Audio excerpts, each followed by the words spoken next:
നമസ്കാരം. ഓം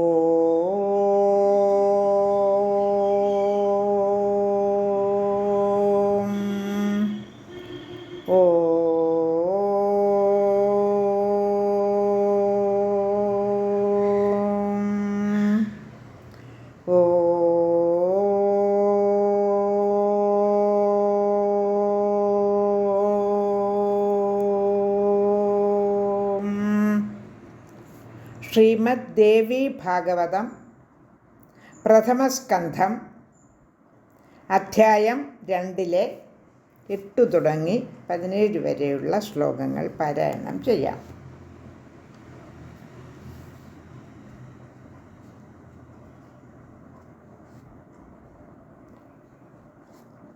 ശ്ലോകം 8. അധ്യായം 2 പ്രഥമസ്കന്ധത്തിലെ അധ്യായം 2 8ാമത്തെ ശ്ലോകം. ഏകാർണവസ്യ സലിലം രസരൂപമേവ പാത്രം വിനാ നഹി രസസ്ഥിതിരസ്തി കച്ചിത് യാ സർവഭൂതവിഷയേ കില ശക്തിരൂപ താം സർവഭൂതജനനീം ശരണം ഗതോസ്മി. കൽപ്പകാലത്ത് എങ്ങും ജലമായി ഒരു കടൽ പോലെ കിടക്കുകയാണ്. എങ്ങും ജലമയമായി ഒരു കടൽ പോലെ കിടക്കുകയാണ് കൽപ്പകാലത്ത് എല്ലാം തന്നെ. ആ ജലം രസരൂപമാണ്. രസാത്മകമായ ആ ജലം ഒരു പാത്രമില്ലാതെ എങ്ങനെ സ്ഥിതി ചെയ്യും? ശക്തിയാണ് അതിനെ താങ്ങി നിർത്തുന്നത്. എല്ലാ ഭൂതരാശികളിലും ശക്തി സ്വരൂപിണിയായി സ്ഥിതി ചെയ്യുന്നതാരോ ആ സർവഭൂതങ്ങളുടെയും ജനനിയെ ഞാൻ ശരണം പ്രാപിക്കുന്നു. ശ്ലോകം 9. യോഗനിദ്രാമിലീതാക്ഷം വിഷ്ണും ദൃഷ്ട്വാംബുജേ സ്ഥിതഃ അജസ്തുഷ്ടാവയാം ദേവീം ത്വാമഹം ശരണം ഗതഃ. വിഷ്ണു യോഗനിദ്രയിൽ മുഴുകിയിരിക്കുന്നതായി കണ്ടിട്ട് ബ്രഹ്മാവ് താമരയിലിരുന്നു കൊണ്ട് ഏതു ദേവിയെയാണോ സ്തുതിച്ചത് ആ ദേവിയെ ഞാൻ ശരണം പ്രാപിക്കുന്നു. ശ്ലോകം 10.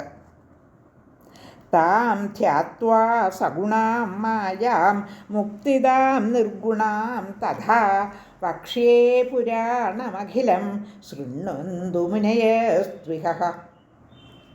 സഗുണസ്വരൂപയും മായാമയയും മുക്തിപ്രദയും എന്നാൽ നിർഗുണയുമായ ആ ദേവിയെ ധ്യാനിച്ചിട്ട് പുരാണകഥയെല്ലാം ഞാൻ വിസ്തരിക്കാം. ഇവിടെ സന്നിഹിതരായിരിക്കുന്ന മുനിമാരെ കേൾക്കിൻ നിങ്ങൾ.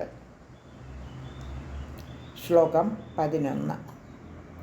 പുരാണമുത്തമം പുണ്യം ശ്രീമദ്ഭാഗവതാഭിധം 18 സഹസ്രാണി ശ്ലോകാസ്തത്ര തു സംസ്കൃതാഃ.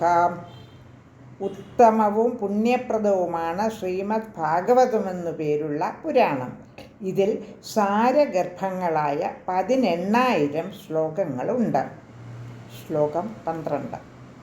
സ്കന്ധാദ്വാദശ ചൈവാത്ര കൃഷ്ണേന വിഹിതാ ശുഭാഃ 300 പൂർണ്ണമധ്യായ 18 യുതാ സ്മൃതാഃ.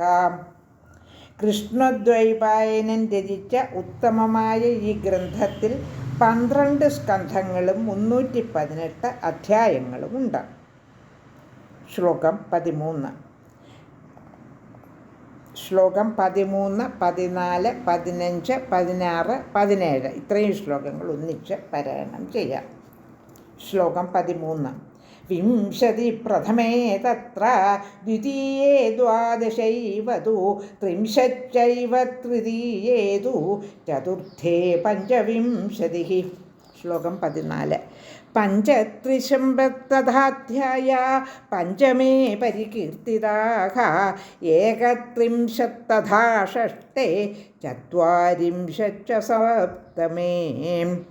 അഷ്ടമേ തത്വസംഖ്യച്ഛ 50 തഥാ 13 തു സംപ്രോക്ത 10 മുനിനാ കില. തഥാ ചൈകാദശസ്കന്ധേ ചതുർവിംശതിരീരിതാഃ ചതുർദശൈവ ചാധ്യായ ദ്വാദശേ മുനിസത്തമാഃ ഏവം സംഖ്യാ സമാഖ്യാത പുരാണേസ്മിൻ മഹാത്മനാഃ അഷ്ടാദശസഹസ്രീയ സംഖ്യാ ച പരികീർത്തിതാ. 13 തുടങ്ങി 17 വരെയുള്ള ശ്ലോകങ്ങളാണ് പാരായണം ചെയ്തത്. ഈ പുരാണത്തിൽ 12 സ്കന്ധങ്ങളുണ്ടെന്ന് പറഞ്ഞല്ലോ. 1-ാം സ്കന്ധത്തിൽ 20-ഉം 2-ാം സ്കന്ധത്തിൽ 12-ഉം 3-ാം സ്കന്ധത്തിൽ 30-ഉം 4-ാം സ്കന്ധത്തിൽ 25-ഉം 5-ാം സ്കന്ധത്തിൽ 35-ഉം 6-ാം സ്കന്ധത്തിൽ 31-ഉം 7-ാം സ്കന്ധത്തിൽ 40-ഉം 8-ാം സ്കന്ധത്തിൽ 24-ഉം 9-ാം സ്കന്ധത്തിൽ 50-ഉം 10-ാം സ്കന്ധത്തിൽ 13-ഉം അതുപോലെ 11-ാം സ്കന്ധത്തിൽ 24-ഉം 12-ാം സ്കന്ധത്തിൽ 14 അധ്യായങ്ങൾ വീതമുണ്ട്.